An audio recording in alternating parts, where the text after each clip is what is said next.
क्या आप भी चाहते हैं कि आपकी जिंदगी आरामदायक हो, बिना पैसों की चिंता किए और बिना नौकरियों की भागदौड़ के? क्या आप सपना देखते हैं कि दुनिया के कोने कोने में यात्रा करें, काम और पैसे कमाते हुए? क्विट लाइक अ मिलियनेयर आपको बताएगा कि कैसे आप अपनी फाइनेंशियल आजादी पा सकते हैं, कैसे आपकी सोच और दृष्टिकोण बदलकर आप स्मार्ट मनी मैनेजमेंट और स्मार्ट निवेश के जरिए करोड़पति बन सकते हैं। तो अगर आप सच में अपने जीवन को बदलने की सोच रहे हैं तो ये वीडियो बिल्कुल आपके लिए है। इस वीडियो में हम क्विट लाइक अ मिलियनेयर के 5 सबसे महत्वपूर्ण चैप्टर्स को कवर करेंगे जो आपके जीवन को बदल सकते हैं। पहला चैप्टर यह बताता है कि कर्ज किस तरह आपकी स्वतंत्रता को छीन सकता है और कैसे आप उससे मुक्ति पा सकते हैं। इसके बाद एक बहुत ही क्रांतिकारी सोच सामने आती है। घर को निवेश मानने की परंपरा को चुनौती देते हुए यह बताया जाता है, अगर आप भी उन लाखों लोगों में से हैं जो आर्थिक आजादी का सपना देखते हैं तो क्विट लाइक अ मिलियनेयर आपके लिए एक गाइड की तरह है। क्रिस्टी शेन और ब्राइस ल्यूंग ने इस किताब में वह सब कुछ साझा किया है जो उन्होंने अपनी फाइनेंशियल आजादी हासिल करने के लिए सीखा, चाहे वह कर्ज से मुक्ति हो, स्टॉक मार्केट में निवेश हो या दुनिया भर में यात्रा करने के दौरान पैसे कमाने की कला। इस किताब में आपको हर पहलू मिलेगा जो आपको एक स्मार्ट निवेशक और आत्मनिर्भर व्यक्ति बना सकता है। तो अगर आप भी अपनी जिंदगी को बदलना चाहते हैं और समृद्ध भविष्य की ओर कदम बढ़ाना चाहते हैं तो यह वीडियो देखना ना भूलें। क्या आपने कभी सोचा है कि आपके पास भी वह मैजिक नंबर हो सकता है जिससे आप अपनी फाइनेंशियल आजादी पा सकें? क्या आप कर्ज और खर्चों से बाहर निकलकर अपनी यात्रा के दौरान भी पैसे कमा सकते हैं? आइए जानिए इन सवालों का जवाब और इस वीडियो को पूरी तरह देखें। Chapter 1 IOU I own you quit like a millionaire किताब का यह अध्याय हमें कर्ज और उसकी गुलामी के बारे में एक सख्त और सच्ची चेतावनी देता है। क्रिस्टी शेन ने इस चैप्टर में बताया कि कैसे कर्ज एक गुलामी बन जाता है और हम अपने पूरे जीवन को एक सिस्टम के तहत जीने के लिए मजबूर हो जाते हैं। कर्ज का जाल और उसकी असली कीमत। क्रिस्टी ने यह अनुभव साझा किया कि कर्ज हमारी जीवन शैली को पूरी तरह से प्रभावित करता है।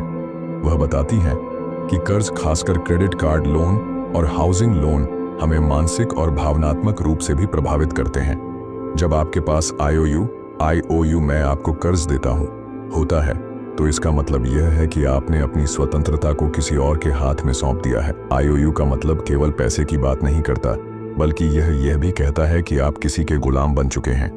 जब तक आप कर्ज चुकता नहीं करते तब तक आप इस सिस्टम के नीचे दबे रहते हैं। क्रिस्टी का कहना है कि कर्ज की चिंता और दबाव हमारे मानसिक स्वास्थ्य पर बुरा असर डालता है, जिससे हमारी खुशी और संतुलन पूरी तरह से प्रभावित होते हैं। कर्ज से मुक्ति पाने की प्रक्रिया। क्रिस्टी के अनुसार कर्ज से मुक्त होने के लिए सबसे पहला कदम है कर्ज का खाता खोलना और स्थिति को समझना। सबसे पहले अपनी सारी देनदारियों का लेखा जोखा करें, फिर डेट स्नोबॉल या डेट एवलांच जैसी विधियों का पालन करें ताकि एक एक करके कर्जों को समाप्त किया जा सके। इसके बाद अपनी आवश्यकताओं और खर्चों का पुनर्मूल्यांकन करें ताकि अनावश्यक खर्चों को कम किया जा सके और ज्यादा पैसा बचाया जा सके। कर्ज मुक्त जीवन की खुशी। क्रिस्टी यह भी बताती हैं कि जब आप कर्ज से बाहर निकलते हैं तो आपको वह स्वतंत्रता महसूस होती है जो पहले कभी नहीं थी। यह मानसिक शांति और खुशी का एहसास है जिसे शब्दों में व्यक्त करना मुश्किल होता है। कर्ज से बाहर निकलने के बाद आप अपनी जिंदगी के लिए खुद जिम्मेदार होते हैं और कोई बाहरी दबाव नहीं होता। कर्ज से मुक्त होने के बाद आप समझ पाते हैं कि असली धन केवल आपके पास उपलब्ध पैसा नहीं होता, बल्कि वह है आपकी मानसिक शांति और स्वतंत्रता। क्रिस्टी का कहना है कि जब तक आप कर्ज में हैं, आप कभी भी पूरी तरह से स्वतंत्र नहीं हो सकते। क्या कर्ज से मुक्ति पाना वास्तव में संभव है? क्रिस्टी शेन हमें यह सीख देती हैं कि कर्ज से मुक्ति संभव है, लेकिन इसके लिए एक सख्त योजना और अनुशासन की आवश्यकता होती है। यह एक लंबा सफर हो सकता है, लेकिन जैसे जैसे आप कर्ज चुकता करते जाएंगे आपको एहसास होगा कि आपने अपनी जिंदगी पर से एक बड़ा बोझ उतार दिया है। अगर आपको आज कर्ज से मुक्ति मिल जाए तो आप अपनी जिंदगी में क्या सबसे पहले बदलना चाहेंगे?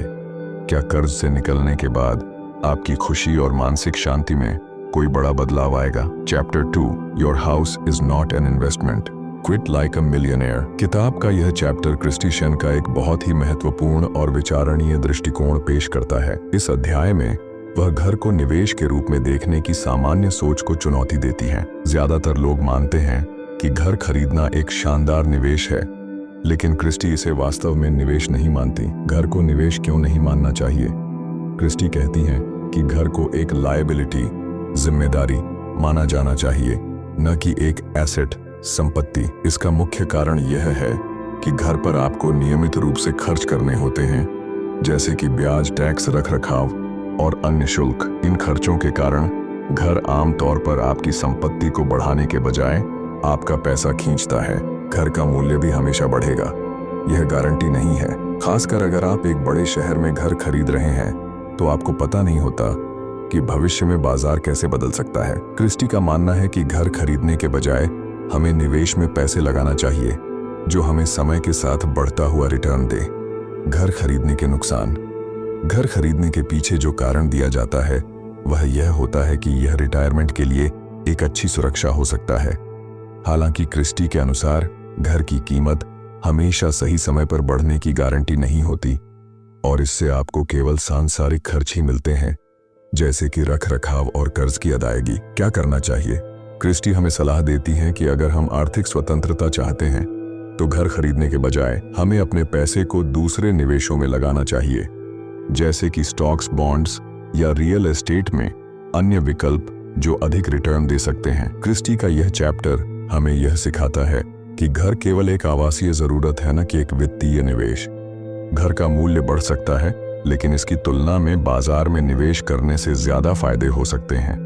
क्या आपने कभी सोचा है कि घर खरीदने से ज्यादा फायदेमंद निवेश के अन्य विकल्प हो सकते हैं? क्या आपको लगता है कि घर खरीदना आपके फाइनेंशियल गोल्स के लिए सही कदम है? Chapter 3, how to survive a stock market crash, quit like a millionaire. किताब का यह चैप्टर क्रिस्टी शेन का एक बेहद महत्वपूर्ण और प्रेरणादायक दृष्टिकोण है, जिसमें वह हमें यह सिखाती हैं कि स्टॉक मार्केट क्रैश के दौरान हमें क्या करना चाहिए। स्टॉक मार्केट में उतार चढ़ाव हमेशा होते रहते हैं और ये समय चुनौतीपूर्ण हो सकते हैं। क्रिस्टी हमें यह समझाती हैं कि कैसे हम एक स्मार्ट निवेशक बन सकते हैं और क्रैश के समय भी अपने निवेश को सुरक्षित रख सकते हैं। स्टॉक मार्केट क्रैश से डरने की बजाय समझदारी से काम लें।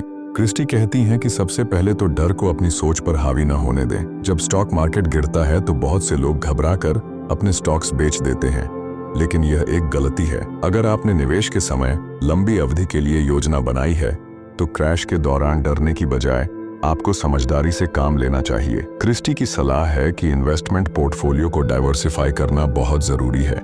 इसका मतलब है कि अपने पैसे को अलग अलग सेक्टर्स और देशों में निवेश करें, ताकि एक सेक्टर या देश में गिरावट आने पर बाकी हिस्से की संपत्ति बची रहे। वह यह भी बताती हैं कि विभिन्न प्रकार की संपत्तियां, जैसे कि बॉन्ड्स, रियल एस्टेट और कमोडिटी निवेश आपके जोखिम को कम कर सकते हैं।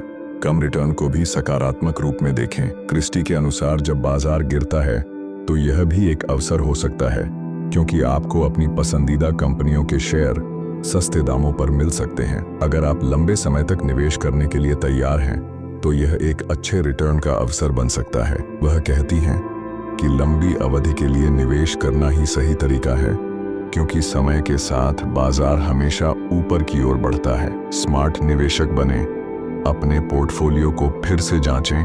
क्रिस्टी का मानना है कि एक स्मार्ट निवेशक कभी भी अपने निवेश को अस्थिर नहीं छोड़ता। जब भी बाजार गिरता है तो आपको अपने पोर्टफोलियो की समीक्षा करनी चाहिए और यह देखना चाहिए कि क्या आपकी निवेश योजना अभी भी स्थिर है या नहीं। अगर आपकी रणनीति मजबूत है तो आपको कभी भी बाजार की गिरावट से घबराने की जरूरत नहीं है। कभी भी बाजार से बाहर न निकलें। क्रिस्टी यह सिखाती हैं कि बाजार से बाहर निकलना हमेशा एक गलती होती है। जब आप बाजार से बाहर जाते हैं तो आप उन संभावित लाभों को खो देते हैं जो एक लंबे समय में होते हैं। इसीलिए आपको लंबी अवधि के निवेश पर ध्यान केंद्रित करना चाहिए, जिससे आपकी संपत्ति बढ़ सके। How to survive a stock market crash chapter हमें यह बताता है कि बाजार गिरने पर घबराने की बजाय हमें अपने निवेश को धैर्य और समझदारी से बढ़ाना चाहिए। सही रणनीति और समय की समझ हमें किसी भी संकट से उबरने में मदद कर सकती है। क्या आप स्टॉक मार्केट क्रैश के दौरान अपने निवेश को बनाए रख सकते हैं? क्या आपके पास एक ठोस योजना है जो आपको ऐसे मुश्किल समय में सफल बना सके? Chapter 4, the magical number that saved me, quit like a millionaire किताब का यह चैप्टर क्रिस्टी शेन की जीवन की सबसे बड़ी सीख है। इस चैप्टर में वह हमें अपने फायर नंबर के बारे में बताती हैं, यानी वह जादुई राशि जो आपको फाइनेंशियल फ्रीडम, आर्थिक स्वतंत्रता हासिल करने के लिए चाहिए। फायर नंबर क्या है? फायर का मतलब है फाइनेंशियल इंडिपेंडेंस, रिटायर अर्ली, यानी आर्थिक स्वतंत्रता और जल्दी रिटायरमेंट। फायर नंबर वह रकम है जिसे आपके पास अपने पासिव आय, पैसिव इनकम से नियमित रूप से मिलनी चाहिए, ताकि आप बिना किसी चिंता के आराम से अपनी जिंदगी जी सकें और काम करने की जरूरत ना हो। क्रिस्टी का फायर नंबर था $1.5 मिलियन। यह राशि उन्हें इतनी आराम से मिली कि वह बिना काम किए ही अपनी जिंदगी जीने के लिए सुरक्षित हो सकी। इस नंबर तक पहुंचने के लिए उन्होंने बहुत समझदारी से निवेश किया और बचत की, और इस यात्रा को उन्होंने पूरी किताब में साझा किया। फायर नंबर कैसे काम करता है? क्रिस्टी ने हमें 4% रूल के बारे में बताया है। इस नियम के अनुसार अगर आप किसी निवेश से सालाना 4% रिटर्न प्राप्त कर रहे हैं तो आप अपनी संपत्ति का 25% हिस्सा निकाल सकते हैं और उसे खर्च कर सकते हैं, और फिर भी आपके पास पर्याप्त पैसा होगा। उदाहरण के लिए, अगर आपकी फायर नंबर ये $5 मिलियन है तो इसका मतलब है कि हर साल आप 1,5 मिलियन का 4% खर्च कर सकते हैं बिना अपनी पूंजी को घटाए।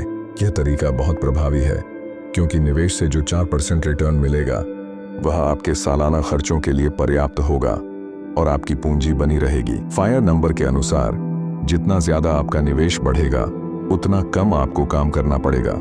इसका मतलब यह भी है कि आपकी जीवन शैली और खर्चों पर संयम रखना बहुत जरूरी है ताकि आप जल्दी इस लक्ष्य तक पहुंच सकें। फायर नंबर हासिल करने के लिए योजना। क्रिस्टी के अनुसार फायर नंबर तक पहुंचने के लिए आपको एक सख्त योजना बनानी होगी जिसमें आपकी बचत और निवेश की रणनीति दोनों शामिल हों। उन्होंने अपने अनुभव से बताया कि सबसे महत्वपूर्ण कदम कर्ज से मुक्ति पाना और फिर नियमित रूप से बचत और निवेश करना है।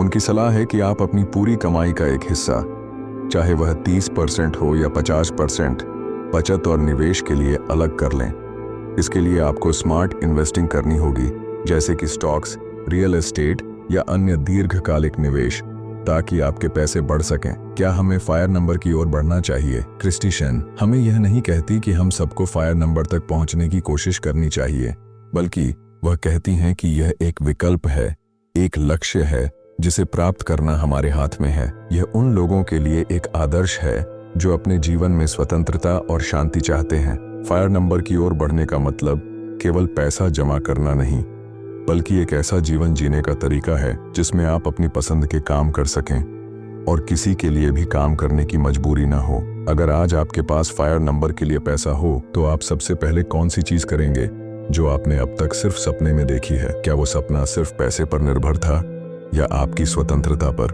Chapter 5, getting paid to travel, quit like a millionaire किताब का यह चैप्टर क्रिस्टी शेन का एक बहुत प्रेरणादायक और व्यावहारिक दृष्टिकोण है, जिसमें वह हमें यह सिखाती हैं कि कैसे आप यात्रा करते हुए भी पैसा कमा सकते हैं। यह अध्याय उन लोगों के लिए एक बेहतरीन मार्गदर्शिका है जो दुनिया घूमने के साथ साथ अपने जीवन के खर्चों को भी पूरा करना चाहते हैं। यात्रा के दौरान पैसे कमाने के तरीके। क्रिस्टी कहती हैं कि यात्रा करते समय पैसे कमाने के कई तरीके हो सकते हैं। सबसे पहले आपको यह समझने की जरूरत है कि यात्रा केवल खर्च नहीं है, बल्कि यह एक कमाई का मौका भी हो सकता है। वह हमें बताती हैं कि कैसे फ्रीलांसिंग, डिजिटल नोमैडिज्म या रिमोट वर्क के द्वारा आप अपनी यात्रा को काम में बदल सकते हैं। उदाहरण के लिए, आजकल कई कंपनियां रिमोट वर्क की सुविधा देती हैं, जिससे आप कहीं भी बैठकर काम कर सकते हैं। इसके अलावा फ्रीलांस राइटिंग, ब्लॉगिंग, फोटोग्राफी और ऑनलाइन कोर्सेज जैसे तरीकों से भी आप अपनी यात्रा के दौरान पैसे कमा सकते हैं। क्रिस्टी खुद ने भी अपनी यात्रा के दौरान कई ऐसे मौके पाए जब उन्होंने अपनी स्किल्स का इस्तेमाल किया और पैसे कमाए। कम लागत में यात्रा करना। क्रिस्टी ने यह भी बताया कि यात्रा करते समय कम लागत पर कैसे खर्च किया जाए। उन्होंने बजट ट्रैवल और ट्रैवल हैकिंग के बारे में बात की, जिससे आप सस्ते में एयरलाइंस टिकट, होटलों में रह सकते हैं और यात्रा का आनंद ले सकते हैं। यह सभी तरीके आपके खर्चों को कम करने में मदद कर सकते हैं, जिससे आपको ज्यादा पैसे बचाने का मौका मिलता है। यात्रा के दौरान अपने अनुभव से सीखें। क्रिस्टी के अनुसार यात्रा केवल एक अनुभव नहीं है, बल्कि यह आपके व्यक्तिगत विकास का एक बड़ा हिस्सा बन सकती है। यात्रा करते समय आप नई जगहों, संस्कृतियों और लोगों से मिलते हैं, जिससे आपकी सोच और दृष्टिकोण में बदलाव आता है। इसके अलावा यात्रा करने से आपको मनोरंजन और आराम का भी अवसर मिलता है, जो जीवन के तनाव से दूर करने में मदद करता है। Getting paid to travel chapter हमें यह सिखाता है कि यात्रा केवल एक खर्चीला शौक नहीं है, बल्कि यह एक कमाई का तरीका बन सकता है। क्रिस्टी के अनुभव और सलाह के माध्यम से हम सीख सकते हैं कि अपनी यात्रा के दौरान पैसे कमाने के लिए किस तरह के रास्ते अपनाए जा सकते हैं। क्या आप यात्रा करते हुए अपनी पसंदीदा नौकरी या काम को भी कर सकते हैं? अगर आपके पास वह मौका हो तो आप यात्रा के दौरान पैसे कमाने के लिए क्या तरीका अपनाना चाहेंगे? अगर आपको यह वीडियो पसंद आया हो तो हमारे चैनल बुक लेंस हिंदी को सब्सक्राइब करना न भूलें।